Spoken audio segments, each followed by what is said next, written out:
Brought to you by TechnoSpark 20 series smartphones. I'm superhuman.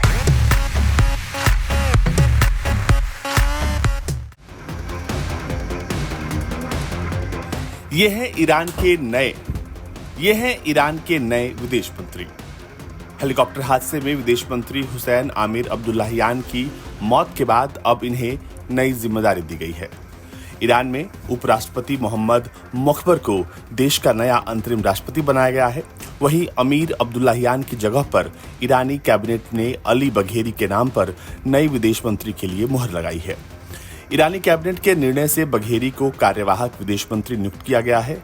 आपको बता दें कि बघेरी का भारत से काफी खास संबंध रहा है। कहते हैं कि भारत के साथ इनके नजदीकी संबंध है, जिस वजह से अब भारत और ईरान के बीच के संबंध और अच्छे हो सकते हैं। विदेश मंत्री अली बघेरी के भारत कनेक्शन की बात की जाए तो इन्होंने काफी वक्त नई दिल्ली में गुजारा है।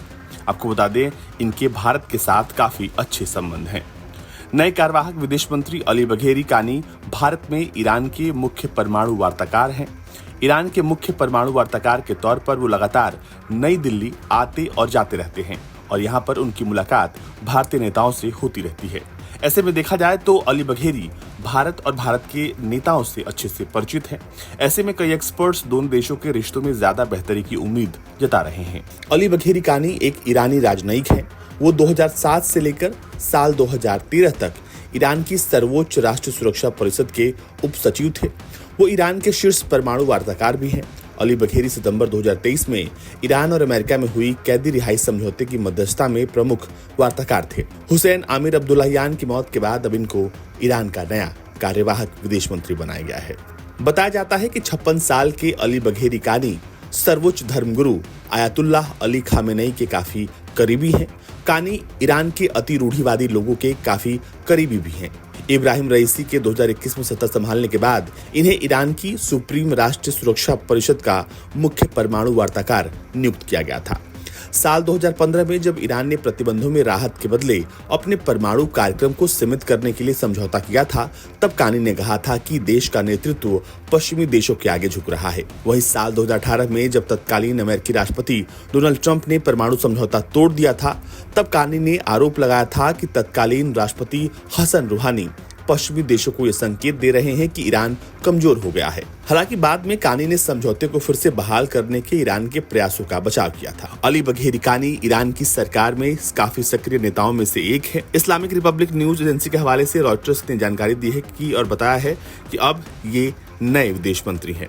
अली बघेरी कानी 4 अगस्त 2022 को ऑस्ट्रिया के वियना में भी गए थे, जहां पर बंद कमरे में परमाणु बातचीत हुई थी और उन्हें एक बड़े डिप्लोमेट और बड़े नेता के तौर पर ईरान में जाना जाता है। कानी इजराइल और अमेरिका के कट्टर विरोधी हैं। 7 अक्टूबर को हुए इजराइल पर हमास के हमले को भी कानी ने सही ठहराया था। उन्होंने कोरोना वायरस के दौर में अमेरिका को सबसे बड़ा शैतान तक बता दिया था और कहा था कि अमेरिका सबसे बड़ा शैतान है। आपको बता दें कि कानी उन नेताओं में है जो अल्ट्रा कंजर्वेटिव नेता माने जाते हैं ईरान के, ये उनमें शामिल हैं और इजराइल और अमेरिका के खिलाफ इनकी कट्टर दुश्मनी है। कई बार इन्होंने अमेरिका और इजराइल को सीधे तौर पर शैतान से उनकी तुलना की है और कई बार इन्होंने अमेरिका और इजराइल को चेतावनी भी दी है। खासतौर पर ये हमास के पुरजोर समर्थक हैं और हमास द्वारा किए गए इजराइल पर हमलों की ये काफी प्रशंसा भी करते हुए कई बार देखे गए हैं। ब्यूरो रिपोर्ट, भारत तक।